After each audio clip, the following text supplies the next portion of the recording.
What was that?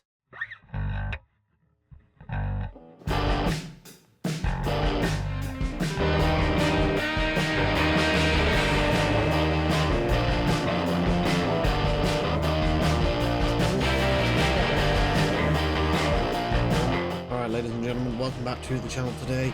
I am the Crimson Wolf, and welcome back to the Blue review for our second leg of our tie versus Sevette. Oh boy, this was not what it was supposed to be. I said in my preview that they are a Swiss side and we are a Premier League side and we should batter them. That's what should have happened. That is not what did happen. What happened was that we were borderline dreadful. I'm moving to the players quite swiftly because I want to get talking about this. And someone that is going to find himself very, very often with a red card for the rest of this season if he does not buck up is Benoit Badiashile. He was awful today. That first goal on his shoulders, 120%. What is he doing? He has no awareness of the player around him bearing down on goal. He's looking the other way. He doesn't even know. Disatser loses him, don't get me wrong. I'm going to talk about Disatser in a second. There is one thing, seeing your opponent and being unable to stop them. That's one thing. Especially in the box. Like, because you know you mess that tackle up, it's a penalty. That's fine. But not even knowing he's there, while he's charging towards your goal, you turn and then he's right in front of you and then he's already taken a shot past your goalkeeper. That is ridiculous. Ridiculous. Badiashile was awful in this game. It is one of the worst performances I've ever seen him have. Genuinely, I'm not even kidding. His progressive play was nowhere near good enough. He was just constantly passing between Tosin and Disatser and back to Jorgensen. He wasn't able to advance the ball up the pitch enough, and he was just constantly getting beaten and making fouls he probably didn't need to make. It was awful for Badiashile. It was a really bad game. Also, getting a red card, Mudryk. I have said this for the longest time, and I still stand by it. The worst piece of business these owners have done is Mudryk. The price they paid for the output we have received is worse than anything they've done under this era. I never wanted Mudryk. Like, I know there'll be a lot of people that say, like, oh, you wanted him this, that, and the other, and then you came, and then you didn't work out. It's just like, no, I never wanted Mudryk because he wanted to go to Arsenal. I didn't want a player that didn't want to play for us, and then we just randomly submitted a bid that Arsenal weren't willing to match.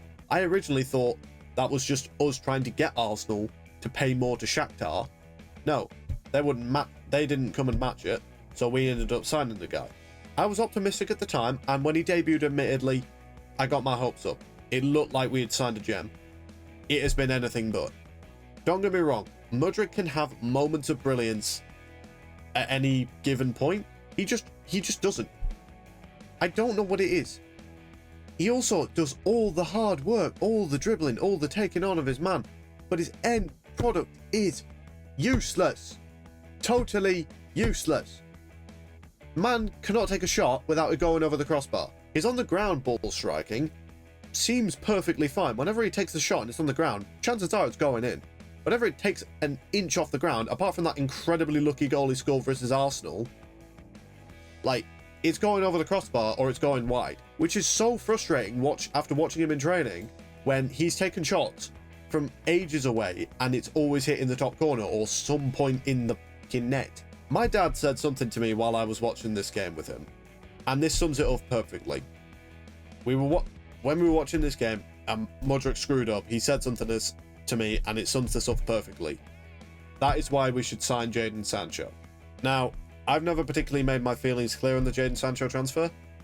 I like his potential because we've seen the kind of player he can be, but I also admit there is a ton of problems and a ton of risk with him. One, he has proven to be a pain in the arse. And two, he's not exactly lit the Premier League on fire.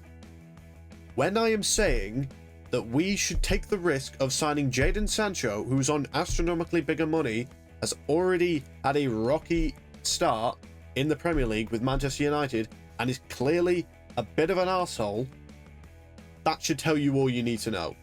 that should tell you how much faith I have put in Mudryk and how much I have lost. I said at the beginning of this season, this is Mudryk's make or break season. He has broken it in 4 games. Not even that. Literally, he didn't even play the first game. 3 games. It has taken 3 games. The season is already broken for him.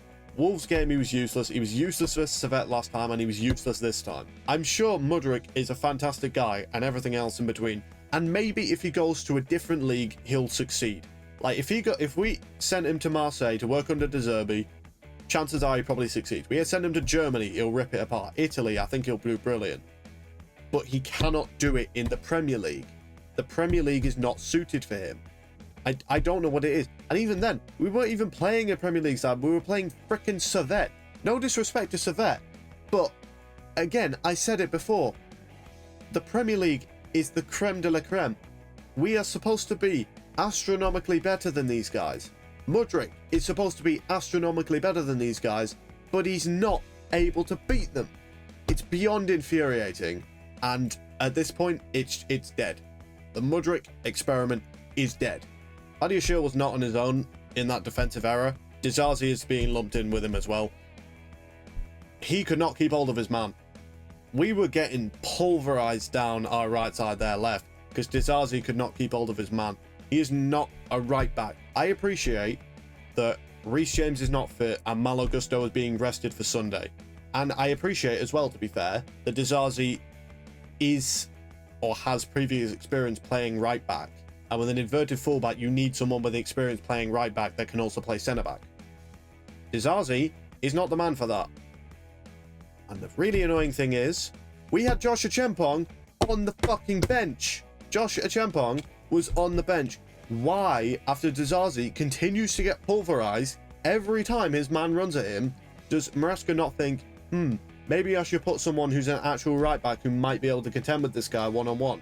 Hot shot at Maresca, maybe, but it was clearly something that needed addressing. He wouldn't do it, and Disatser was woeful in this game. He was useless defensively. Offensively offered absolutely sod all. Genuinely, Badiashile's gone in a year, if not sooner than that. Badiashile is not good enough anymore unless he can very, and I mean very quickly, discover his form. Badiashile's gone in a year, and Disatser might be going with him because they're supposed to be better than this. They played with each other at Monaco. They're supposed to be better than this, but they're not. I don't know why they're not, but they're not.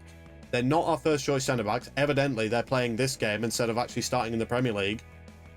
They're behind Wes. They're behind Levi. They're not better than Trev, and Trev's the one that's being sold. We would have been better off selling these two and keeping Gilchrist. And keeping Humphreys as well. I would have rather kept those two and sold these two at this point. Oh, and kept Trev. I cannot wait until we get Anselmino in January. Because once he comes in, one of these guys' careers is ending. And it's going to be Disatser, I can tell you that, because we don't have another left footer outside of Badiashile and Levi. Right, rant over. Moving into the yellow cards. Starting with Tosin. Now, largely, he was not great either. I'm going to put him slightly above the other two because I think he was slightly better. Not a lot, but slightly. I think he is quite at fault for that second goal we conceded, which is a big blight on him, but he was slightly better than the other two. That's the only reason he's got a yellow card instead of a red. He was better than those two. Tosin is good enough to be a bench player at Chelsea. He's a good enough bench centre-back. He's not good enough to start. I like Tosin's profile and I like the experience he brings to the team, but the quality is not there for him to be contending with Wes and Levi. The second yellow card is for Mark Guiu. Not really anything wrong, but not anything right either, really. He could have probably scored today. The one thing I will never question with Guiu, his work rate is fantastic. His tenacity to just completely harass the centre-backs and the goalkeeper, and which was very necessary for this because that goalkeeper was nervous as hell, especially towards the end when he was making some very risky passes out from the back. That is when you needed Guiu. Unfortunately, he was off the pitch by then, which is unfortunate. But yeah, I love Guiu. I think he has a big future ahead of him, whether with us or away. But he does just need, he needs to grow. He needs to improve, which he will do in time. He's only 18, so he will improve in time. Right. Now can start being a little bit more positive as we get into the blue cards. First, Renato Vega. Vega was brilliant tonight. He was everything an inverted fullback is supposed to be. On the defense, pulling in as that left back, covering the left side, and when on the attack, coming into the midfield, covering that defense, and participating incredibly well in progressive play as well. A lot of the time, he was the one making incredibly crucial and line-breaking passes up to the forward line, which was great to see, because we could do with someone like that without Romeo Lavia. Vega, so far, is the best signing of the window. Now, I think this will probably come to change depending on what happens in the rest of the transfer window, as well as the more we see from the likes of Neto and Felix. But right now, Vega is the best signing we've made. He is already a fantastic signing. Second blue card goes to my man of the match, and that is for Christopher Nkunku. Obviously, he got the penalty. Sorry, he scored the penalty, sorry, won by Mudryk. Legitimate penalty as well. I always like clearing that up because I know there's a lot of, especially in the Premier League, there's a lot of contagious things about penalties and they're very mixed. So, but legitimate penalty, Nkunku buries it as he usually would. Now, he was the best player on the pitch today for me, Christopher Nkunku. He was participating in just moving the ball, spreading the ball around to each of the forwards for them to take their respective chances, whether it was Madueke, Guiu, Jackson, Mudryk, to little effect, Palmer, Tyreek George when he came on. I don't know if I'd start him in the next game, yeah, maybe, but it depends on who we've got available to us, really. Obviously, we know we're going to be without Romeo Lavia. It's also the last game of Reece James's suspension. I'd love to see Nkunku play, but at the minute, with Madueke in the form he's in and Palmer being Palmer, I doubt he'll play, and he's not a conventional winger, so great performance regardless from Nkunku. Final blue card is going to go to Philip Jorgensen. This is probably a pretty contentious one, but I think largely he was pretty good for most of the game. There's an argument to be made he can possibly do slightly better with the first goal. Second goal is not even close to being his fault, so I'm not going to do anything about that. But other than that, like, he made some pretty good saves. His cross-claiming was pretty decent. His distribution, no problems with it. As far as I could tell, he wasn't making any risky passes that were going to get us necessarily in trouble. I do genuinely believe that if it comes to a shootout between Sanchez and Jorgensen about who becomes Chelsea #1, it's going to be Jorgensen.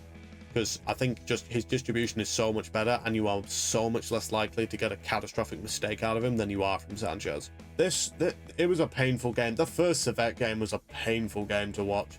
Like, just that entire first half was pain, bro. Like, I mentioned this, I think, in the other game. I mentioned this in the preview. That game was painful to watch, especially that first half. Like, that was so painful. Once we got 1-0 up, it became a little bit more bearable. But just the way we were doing absolutely nothing. Like, this game, admittedly, we were taking... Our progressive play was much better, and